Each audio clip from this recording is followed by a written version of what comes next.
and welcome to Skiing 5.0. Today we are diving into something that can make or break your skiing, edging and carving. Yup, those magical moments where your skis grip the snow and send you carving down like a pro, and what we should strive for. Hiya! I'm Sunny, a skier in her 50s returning to the slopes after a 30-year hiatus. I am on a mission to improve, documenting my journey to see if this old dog can learn some new tricks. There was carving when I started skiing in the 70s and 80s, but it wasn't the same and very few people could do it. Though I am a competent skier who can handle many different styles and types of terrain, carving is a brand new skill set for me to learn, and it is just one of the techniques I am working on this season. Recently, I came upon a quote from Paul Epstein, head coach of the Global Racing private ski team, and he said, "The best skiers are all around skiers. The guys that are able to rip in the park, rip in the woods, rip in the powder, rip everything. They are just very good natural skiers." That resonated with me because this is precisely what I aspire to be, an all-around skier who can tackle any terrain with a smile and a touch of flair. It's not just about mastering one skill, it's about becoming a versatile, natural skier who feels at home on any slope. And maybe that's why you're here too, to grow, to improve, to embrace the challenges of becoming a better skier. Let's take this journey together because the mountain has something to teach all of us. This week was all about edging, cold weather, frustration, and most importantly, fun. So come along with this Gen Xer as we get into it. Sometimes it's hard to focus, just to persevere and just to make it, but everything that's within your grasp, you gotta take it, you gotta go harder, just dig deeper inside you to find that method, that mode that wants that hunger to survive, just to ride the grind, to take it the way you gotta take it and never stop. Carving is the ultimate combination of precision, power, and finesse. When you get it right, it's like dancing with the mountain. Proper edging and carving don't just make you look smoother and dope as you know what. It gives you control, confidence, and the ability to tackle more challenging terrain. And trust me, it feels fantastic when you nail that perfect carve, or so I've been told. This week was days 11 and 12 of my ski season, and day 11 was a beautiful yet chilly and extremely windy day with a temp around 27 degrees.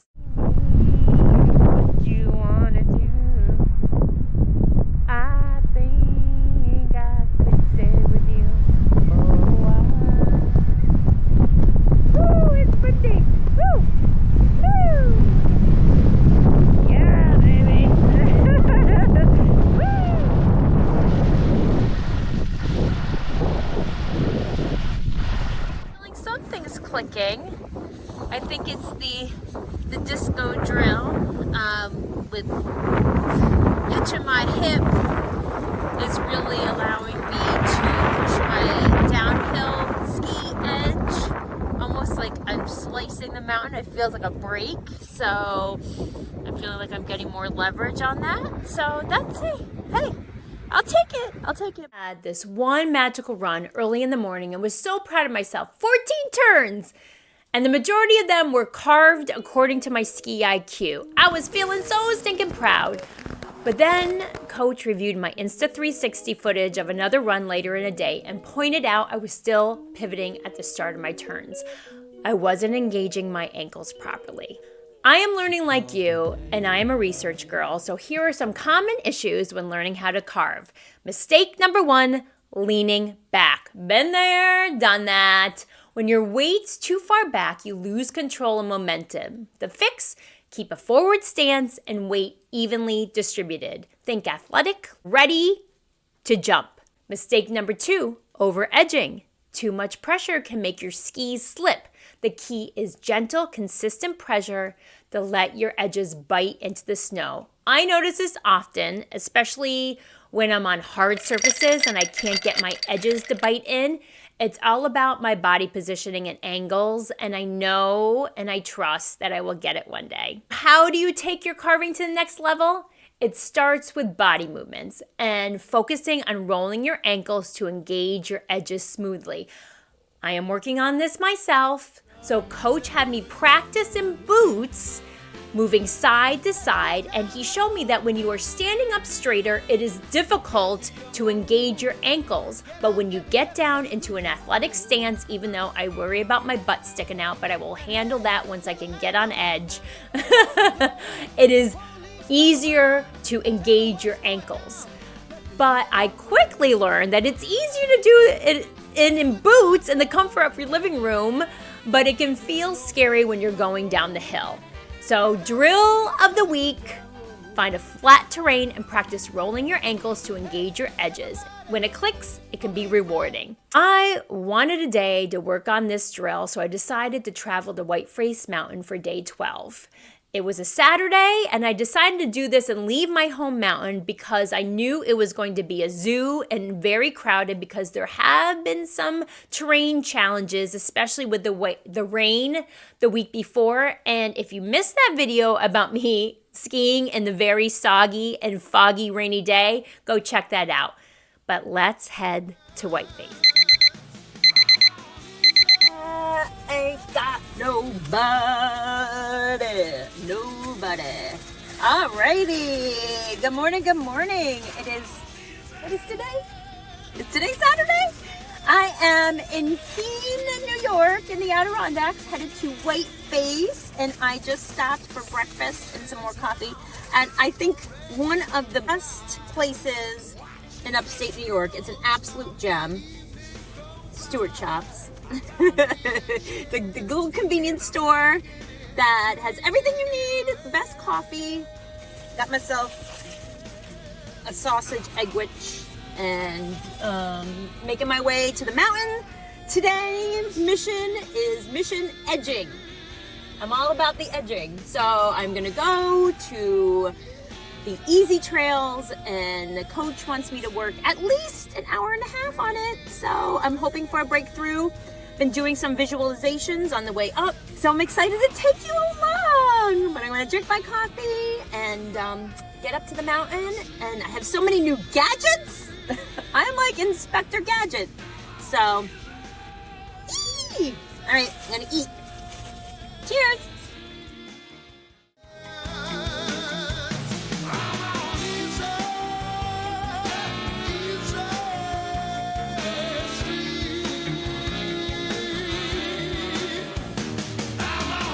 I spent most of the frigid day on the beginner terrain at Whiteface Mountain, and I highly recommend it since it's spacious and gentle terrain, perfect for beginners or people practicing drills. The lodge was wonderful, and coach wanted me to straight line down the trail with just rolling my ankles from side to side the whole way to feel my edges engage and not pivoting and turning my skis, just my ankles, and I was really hoping for a breakthrough. Spoiler, it was frustrating. All right, I'm at Whiteface. Skiing like crap. Drills, ski IQ, it's freezing, and my body does not want to move. And, yeah, but it's fine. It's all good. But I knew I was learning, and my progress isn't linear.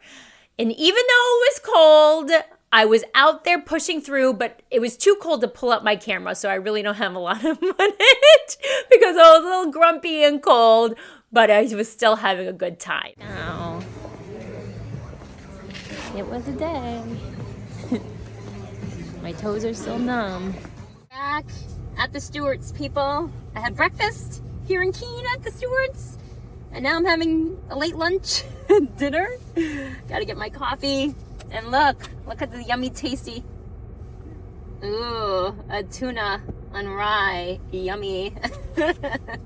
It's now full of skiers and snowboarders, and I don't know how I feel about today.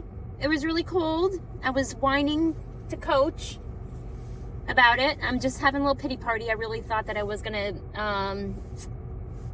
have a breakthrough. I mean, maybe I did. I don't know.